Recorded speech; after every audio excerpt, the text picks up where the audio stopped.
Let's go with Luis Gil, who might just be the toughest player to rank in fantasy right now because he is absolutely dominant. I'm trying to remember what the stat was. It's something like the first pitcher since Jacob deGrom to have a 7-start stretch with at least 41 strikeouts and an ERA below 0.7. Like there's all kinds of historic stats going on about what Luis Gil is doing right now.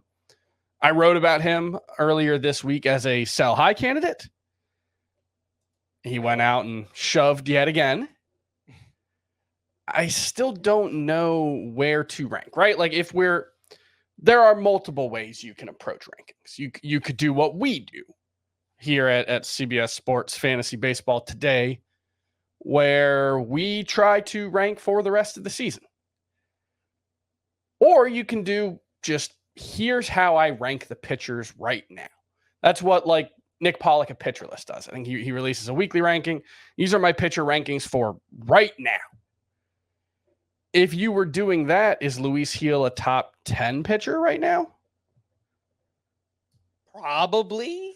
I mean, if he's gonna have, I think his walk rate since the start of May is like 10% or 9%. And if he's gonna do that, yeah, he might just be a top 10 starting pitcher. But there are a lot of reasons to be skeptical about how sustainable this is. Not just from a talent perspective, although obviously if the walk rate regresses, that's a huge concern. And walks were a really, really big problem for Luis Gil literally up until like May 3rd or whatever the start was where things turned around for him this year. But then there's also the much more difficult question to answer. And I think that one's already a difficult question to answer, which is how long is this guy going to stay in the Yankees rotation? I mean, that's one that we can't answer. You and I were talking before the show, apparently on the Yankees broadcast, they were talking about the team doesn't have any restriction for him. Well, okay, but he has thrown 29 2/3 innings in the 2 seasons prior to this one, and he is already up to 69 1/3. The Yankees, as you well know, want to make the playoffs and want to make a deep playoff run. And they would surely like to have Luis Gil available for that. And so how do they balance that? Is it going to be nights like tonight where he got through 6 innings with 88 pitches and they just pull him? It'll probably be some of that. Is it going to be when Garrett Cole's back, they pull him out of the rotation for a couple of weeks, send him down to the minors or put him in the bullpen?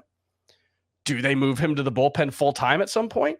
I think all of those are potential options, and it makes figuring out how to value Luis Gil the rest of the way incredibly, incredibly difficult. And I think given the combination of the dominance that he has shown over the last month, the team he pitches for, because that matters, the Yankees are going to get a lot more attention.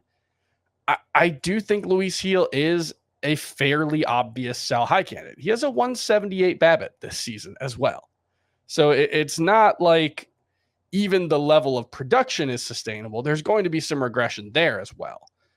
It's not to say I don't like Luis Gil because I think he's extremely, extremely good. It's just, can I rank him as a top 40 starting pitcher the rest of the way? I don't think I can.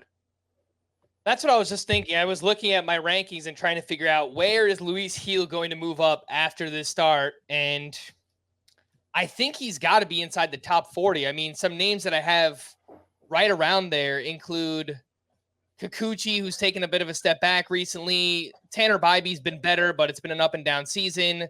Bryce Miller, who I've been talking about as a sell high for a while. Hunter Green's, I think, last start or two, he's taken a bit of a step back. Like Verlander, we just spoke about yesterday, Scott and I did, that he's more of like a Jose Barrios, Chris Bassett type at this point in his career. I think Luis Gil at least needs to be ahead of all of those names. And yeah, even if he only gives you another, he's right around 70 innings, right? 120. If he gets up to 120, 130, so like another 50 or 60 innings, those can be 50, 60 innings of a top 20 starting pitcher. Yeah, the problem is you start to do the math. That's like 8 starts. Yeah. Nah, it's... If he averages 6 innings per start, that's Yeah. 48 innings, right? Yeah. So, yeah, it's probably... That's really tough. Yeah, 8 and 10 starts. And I don't know that. I'm just like throwing that number out there. But, you know, the team has Garrett Cole coming back at some point. Clark Schmidt, hopefully right after the All-Star break. We were speculating before the show, like, I said maybe we don't see many starts from Luis Gil after the All-Star break, and they move him to the bullpen. Mm-hmm. As good as Clay Holmes has been, I think that they can use another electric kind of you could always use a trade or, kind of put him in the bullpen as like a 2-inning setup guy, whatever it might be. And that's been a hallmark of like the last decade of Yankees teams, especially when they've been legitimate contenders, is they've been 3 or 4 arms deep in really, really good shutdown relievers. And so, look, Luis Gil would still have value in that, but it's obviously a significant step back from where he is. So it's all to say that, like, when I look at my rankings, I've got him just behind Mackenzie Gore. Well, his last start was pretty bad. Yeah. I've got him right ahead of Bailey Ober. His last couple of starts have been pretty bad, and the overall numbers are pretty bad. Do you think there will be a significant gap between Garrett Crochet and Luis Gil's innings? Because if not, they should probably just be ranked in the same spot. That's where it gets really tough, right? Because let me look at one thing I have not looked at is Luis Gil's service times. This is something that Scott has brought up, and there was an article today actually about Garrett Crochet and the potential of him being traded. And the thing you have to keep in mind with Garrett Crochet is he only has 2 years of club control left. So it's not like the White Sox have to think 3 or 4 years down the road. They kind of just need to get the value that they can from him. Luis Gil has less than 2 years of service time coming into this season. So he might be a Super 2 guy. He might have 4. He probably has at least 3 years of club control left after this one. So there is a little bit more of a long-term consideration there. And so this is the White Sox, as far as I know, I haven't seen any specific discussion about Garrett Crochet being limited or shut down. I haven't really. But it's eerily similar to Gil. Oh, yeah. He hasn't thrown a lot of innings the past couple years. So absolutely. And we've just speculated on that too. I know Scott is a little bit more, he thinks Crochet can go up to 150. I don't know if he's going to get that many. I'm in the camp of probably 120, 130, I think is realistic for Garrett Crochet this season.